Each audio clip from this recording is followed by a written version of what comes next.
அரக்கோணம் தனி தொகுதியில் அதிமுகவின் சார்பில் சு ரவி போட்டியிட்டு வெற்றி பெற்றிருந்ததால் சட்டமன்ற குழுவின் கொறடாவாகவும் அவர் இருக்கக்கூடிய நிலையில் மீண்டும் அவருக்கு வாய்ப்பு வழங்கப்பட்டிருக்கிறது.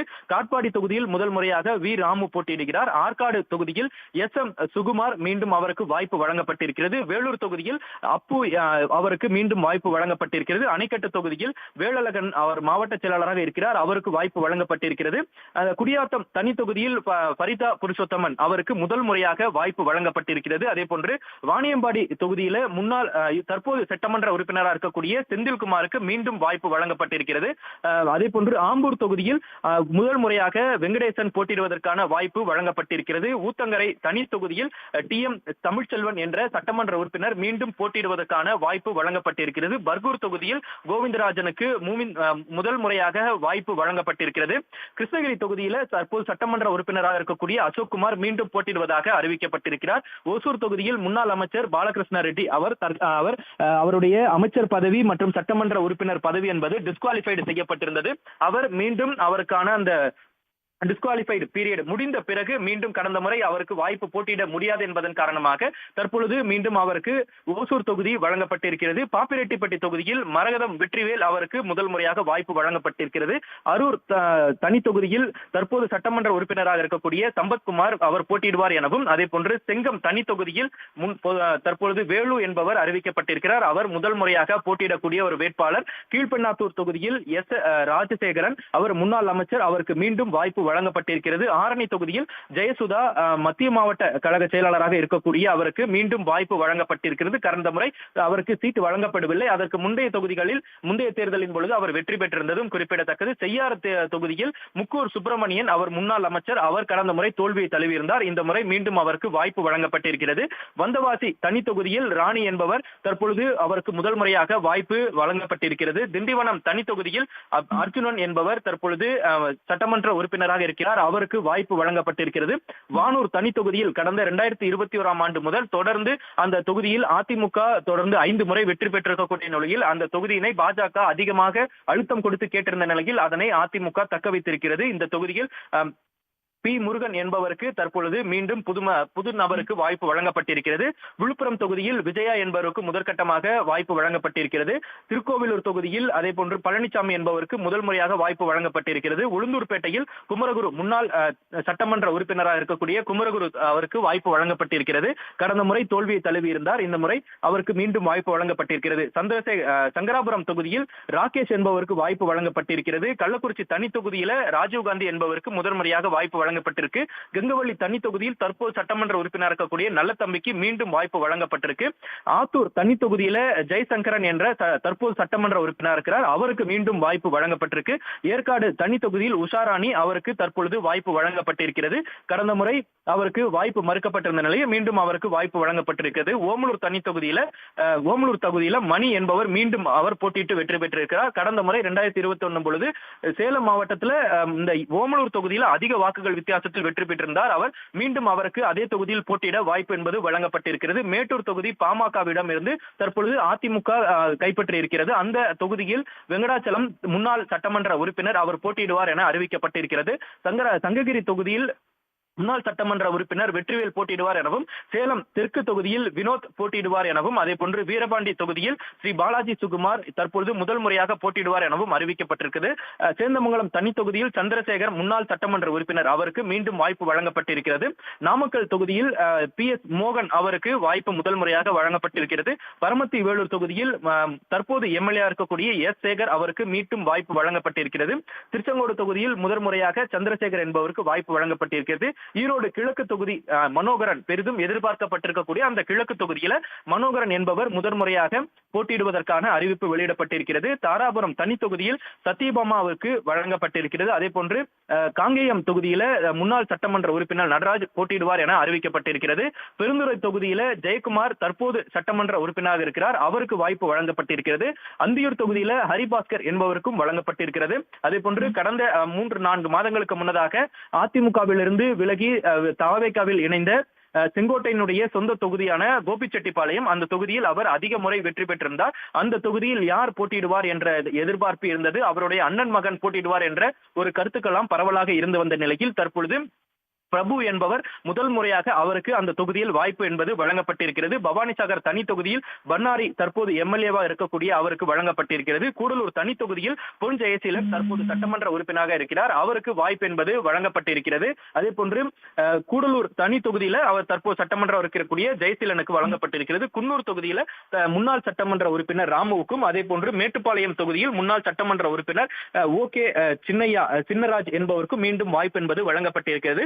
திருப்பூர் வடக்கு தொகுதியில எம் ஆனந்தன் மீண்டும் அவர் சட்டமன்ற உறுப்பினராக அவர் தேர்வு செய்யப்பட்டிருந்த நிலையில் அவருக்கு மீண்டும் வாய்ப்பு என்பது வழங்கப்பட்டிருக்கிறது. பல்லடம் தொகுதியில KP பரமசிவம் என்பவர் தோல்வியை தழுவியிருந்தார். அவர் இந்த முறை மீண்டும் அவருக்கு வாய்ப்பு என்பது வழங்கப்பட்டிருக்கிறது. சூலூர் தொகுதியில கந்தசாமி தற்போது சட்டமன்ற உறுப்பினராக இருக்கிறார். அவருக்கு மீண்டும் வாய்ப்பு வழங்கப்பட்டிருக்கிறது. கவுண்டம்பாளையம் தொகுதியில PRG அருண்குமார் சட்டமன்ற உறுப்பினராக இருக்கிறார். இந்த கவுண்டம்பாளையம் தொகுதியில அண்ணாமலை போட்டியிடுவார் என்ற எதிர்பார்ப்புகள் எல்லாம் இருந்து வந்த நிலையில் மீண்டும் அதே தொகுதியில் PRG அருண்குமார் போட்டியிடுவார் என அறிவிக்கப்பட்டிருக்கிறது. கோவை தெற்கு தொகுதியில் கடந்த முறை வானதி சீனிவாசன் போட்டியிட்டு வெற்றி பெற்றிருந்தார். இந்த முறை அந்த தொகுதியில் அதிமுக சார்பில் சட்டமன்ற உறுப்பினராக இருக்கக்கூடிய அம்மன் அர்ஜுனன் போட்டியிடுவார் என அறிவிக்கப்பட்டிருக்கிறது. சிங்காநல்லூர் தொகுதியில் பாஜக போட்டியிடும் என கேட்கும் என எதிர்பார்க்கப்பட்டு வந்த நிலையில் சிங்காநல்லூர் தொகுதியில் தற்போது சட்டமன்ற உறுப்பினராக இருக்கக்கூடிய ஜெயராம் மீண்டும் போட்டியிடுவார் என அறிவிக்கப்பட்டிருக்கிறது. கிணத்துக்கடை தொகுதியிலும் அதே அதிமுகவினுடைய தற்போது சட்டமன்ற உறுப்பினராக இருக்கக்கூடிய தாமோதரன் மீண்டும் போட்டியிடுகிறார். பொள்ளாச்சி தொகுதியில் தற்போது சட்டமன்ற உறுப்பினராக இருக்கக்கூடிய முன்னாள் அமைச்சர் பொள்ளாச்சி ஜெயராமன் மீண்டும் அதே தொகுதியில் போட்டியிட இருக்கிறார். வால்பாறை தனி தொகுதியில் லட்சுமண சிங் என்பவர் தற்பொழுது போட்டியிடுவார் என அறிவிக்கப்பட்டிருக்கிறது. அது அந்த தொகுதி கடந்த முறை அதிமுகவின் சார்பில் கந்தசாமி போட்டியிட்டு வெற்றி பெற்றிருந்து கடந்த சில மாதங்களுக்கு முன்னதாக இயற்கை எய்தியிருந்தார். அந்த தொகுதியில் அவருக்கு பதிலாக தற்பொழுது லட்சுமண சிங் என்பவருக்கு புதிதாக வாய்ப்பு என்பது வழங்கப்பட்டிருக்கிறது. உடுமலைப்பேட்டை தொகுதியில் தற்போது சட்டமன்ற உறுப்பினராக இருக்கக்கூடிய முன்னாள் அமைச்சர் உடுமலை ராதாகிருஷ்ணனுக்கு மீண்டும் வாய்ப்பு வழங்கப்பட்டிருக்கிறது. பழனி தனி தொகுதியில ரவி மனோகரன் என்பவருக்கு வாய்ப்பு வழங்கப்பட்டிருக்கிறது. ஆத்தூர் தொகுதியில விஸ்வநாதன் என்பவருக்கும், நிலக்கோட்டை தனி தொகுதியில் தற்போது சட்டமன்ற உறுப்பினராக இருக்கக்கூடிய தேன்மொழிக்கும் மீண்டும் வாய்ப்பு வழங்கப்பட்டிருக்கிறது. வேடச்சந்தூர் தொகுதியில் பரமசிவம் முன்னாள் சட்டமன்ற உறுப்பினர் அவருக்கு மீண்டும் இந்த முறை வாய்ப்பு என்பது வழங்கப்பட்டிருக்கிறது. அரவக்குறிச்சி தொகுதியில் செல்வகுமாருக்கும், அதே போன்று கிருஷ்ணராயபுரம் தனி தொகுதியில் தற்போது புதிதாக திவ்யா என்பவருக்கும் வாய்ப்பு வழங்கப்பட்டிருக்கிறது. குளித்தலை தொகுதியில் கருணாகரனுக்கும், அதே போன்று வால்பாறை தொகுதியில் PL விஜயகுமாருக்கும் வாய்ப்பு வழங்கப்பட்டிருக்கிறது. இவர்கள் அனைவருக்குமே முதல் முறையாக வாய்ப்பு என்பது வழங்கப்பட்டிருக்கிறது. ஸ்ரீரங்கம் தொகுதியில் மனோகரனும், அதே போன்று திருச்சிராப்பள்ளி கிழக்கு தொகுதியில் ராஜசேகரனும், திருவெரும்பூர் தொகுதியில் முன்னாள் நாடாளுமன்ற உறுப்பினர் குமாரும் போட்டியிடுவார்கள் என அறிவிக்கப்பட்டிருக்கிறது. கடந்த சில நாட்களுக்கு முன்னதாக அதிமுகவில் இணைந்த லீமா ரோஸ் அவருக்கு லால்குடி தொகுதி ஒதுக்கீடு செய்யப்பட்டிருக்கிறது. அந்த தொகுதி ஏற்கனவே போட்டியிட்டு அதிமுக தோல்வியை தழுவியிருந்த நிலையில் மீண்டும் லீமா ரோஸ் மார்டின் அவர் போட்டியிடுவார் என அறிவிப்பு வெளியிடப்பட்டிருக்கிறது. முசிறி தொகுதியில் இயேசுநாதன் அவருக்கு முதல் முறையாக வாய்ப்பு வழங்கப்பட்டிருக்கிறது. துறையூர் தனி தொகுதியில் சுரோஜா, பெரம்பலூர் தனி தொகுதியில் முன்னாள் சட்டமன்ற உறுப்பினர் இளம்பை தமிழ்ச்செல்வனுக்கு வாய்ப்பு வழங்கப்பட்டிருக்கிறது. நெய்வேலி தொகுதியில் சொரத்தூர் ராஜேந்திரன் முன்னாள் சட்டமன்ற உறுப்பினராக இருந்தவர், அவருக்கு மீண்டும் வாய்ப்பு வழங்கப்பட்டிருக்கிறது.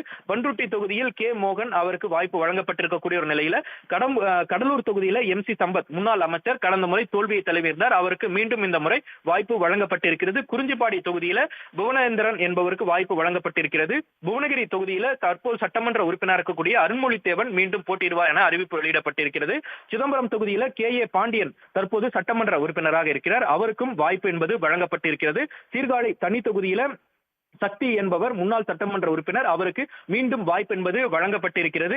பூம்புகார் தொகுதியில பவுன்ராஜ் XMLA என்று சொல்லக்கூடிய அவருக்கு தற்போது மீண்டும் அவருக்கு வாய்ப்பு என்பது வழங்கப்பட்டிருக்கிறது. நாகப்பட்டினம் தொகுதியில தங்க கதிரவன் என்பவருக்கு முதல் முறையாக வாய்ப்பு வழங்கப்பட்டிருக்கிறது.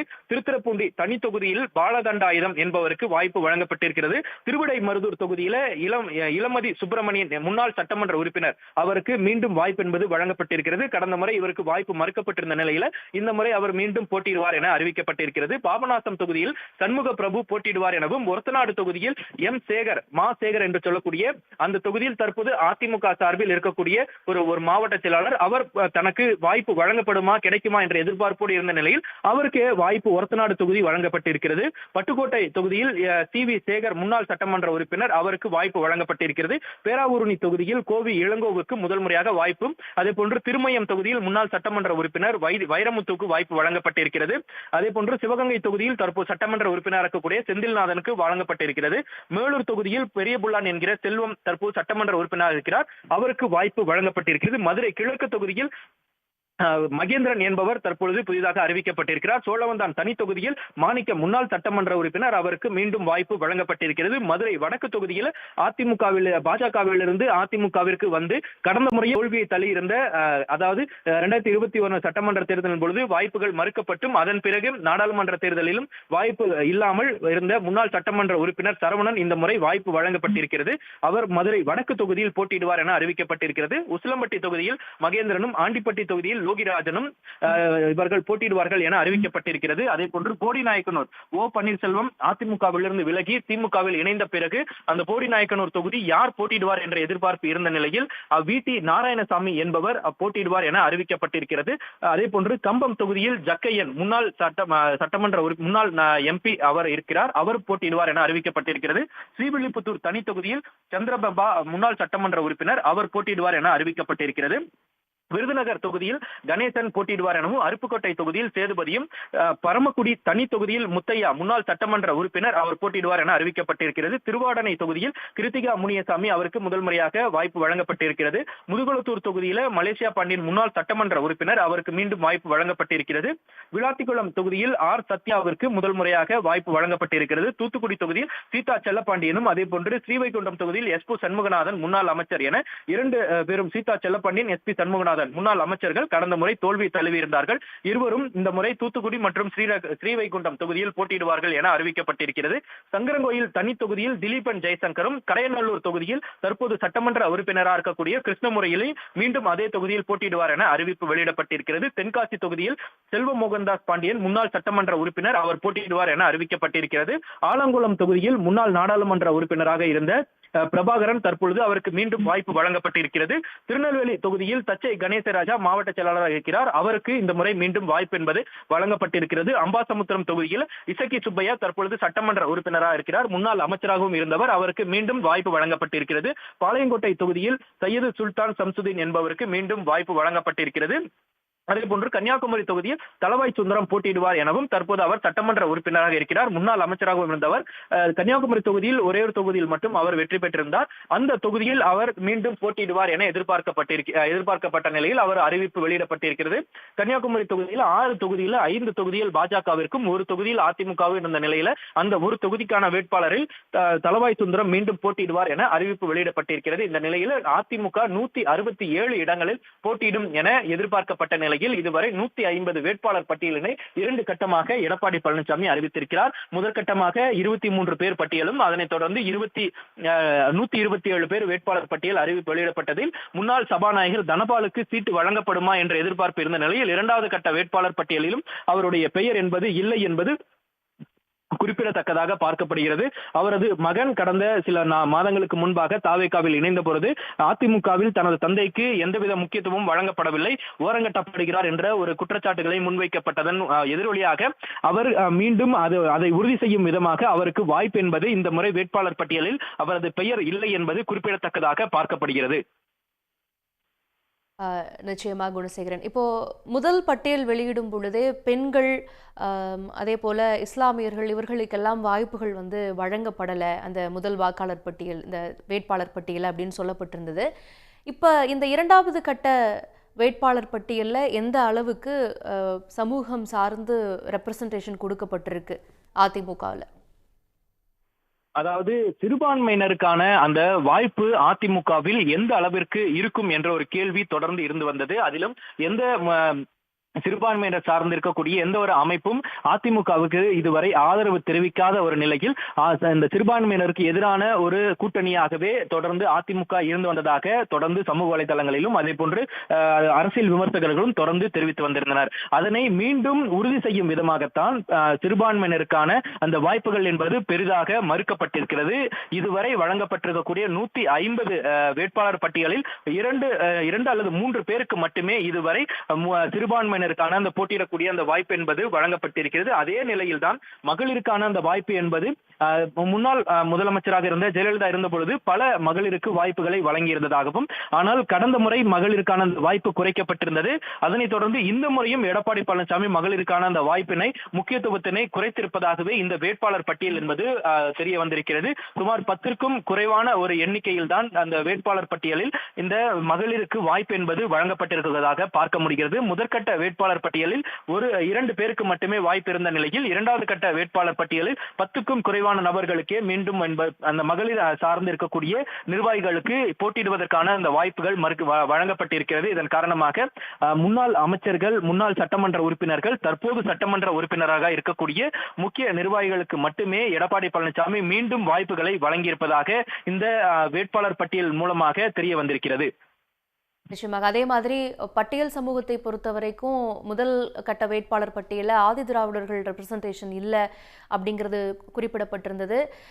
இப்போ இந்த இரண்டாவது கட்ட வேட்பாளர் பட்டியலில் தேவேந்திர குல வேளாளராகட்டும், ஆதி திராவிடர்களாகட்டும், இது மாதிரி சமூகம் சார்ந்தவர்களுக்கான ரெப்ரசன்டேஷன் சரி அளவில் கொடுக்கப்பட்டிருக்குதா? ஏற்கனவே இப்போ கிருஷ்ணசாமி அவர்கள் அந்த கூட்டணியிலிருந்து வெளியே வந்தப்ப அந்த சமூகத்திற்கு எதிராக எடப்பாடி பழனிசாமி மனநிலையில் இருக்கிறார் அப்படிங்கிற மாதிரியான குற்றச்சாட்டுலாம் வச்சிருந்தாரு. அதாவது அதிமுக நேரடியாக களம் காணக்கூடிய இந்த 167 தொகுதிகள்ல பரிச்சயமா இருக்கக்கூடிய மாவட்ட செயலாளர்களோ அல்லது முன்னாள் சட்டமன்ற, நாடாளுமன்ற அல்லது முன்னாள் அமைச்சர்கள், தற்போது சட்டமன்ற உறுப்பினர்களா இருக்கக்கூடிய அந்த நபர்களுக்கு அவர்களுக்கான அந்த தொகுதிகள் என்பது வழங்கப்பட்டிருக்கிறது. ஆனால் அந்த தனி தொகுதியோ அல்லது சிறுபான்மையினர் அதிகமாக இருக்கக்கூடிய அந்த தொகுதிகளில் எடப்பாடி பழனிசாமி முக்கிய நபர்களை நிறுத்தாமல் புதிய நபர்களுக்கு வாய்ப்பு வழங்கப்பட்டிருப்பதாகவே இந்த இரண்டாவது கட்ட வேட்பாளர் பட்டியலின் மூலமாக தெரிய வந்திருக்கிறது.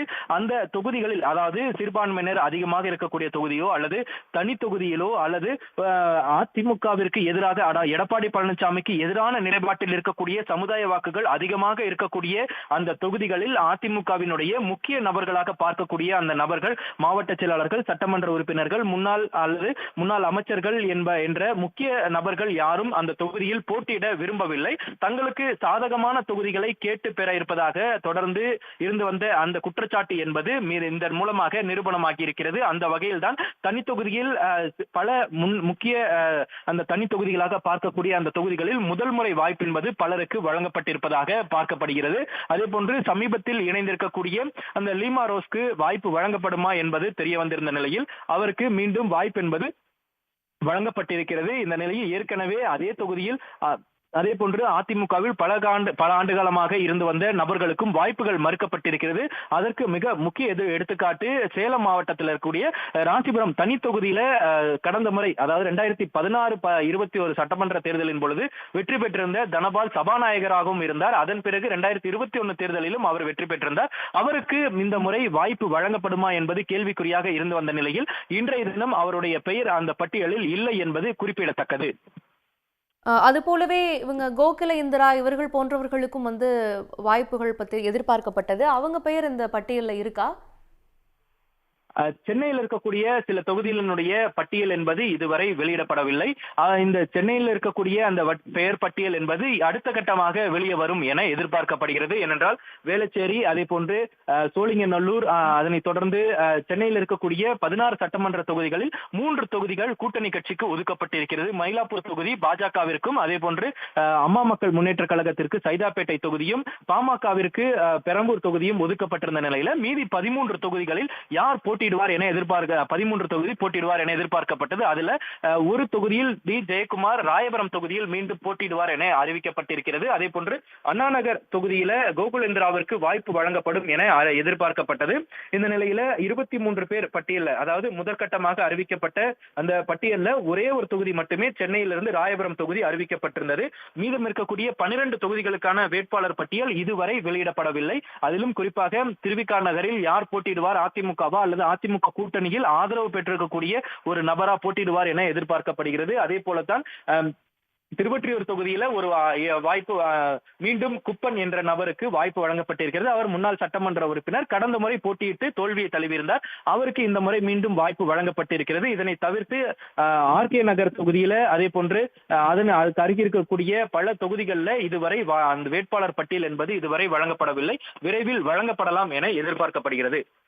அப்போ இன்னும் விடுபட்டிருக்கக்கூடிய 17 தொகுதிகள் வந்து ஒரு கிளஸ்டரா சென்னை சார்ந்த தொகுதிகளாக இருக்கிறதா, இல்ல பரவலாக 17 தொகுதிகள் இன்னும் விடுபட்டிருக்கு வேட்பாளர் பட்டியல் அறிவிக்கப்படாம அப்படின்னு நம்ம புரிஞ்சுக்கலாமா?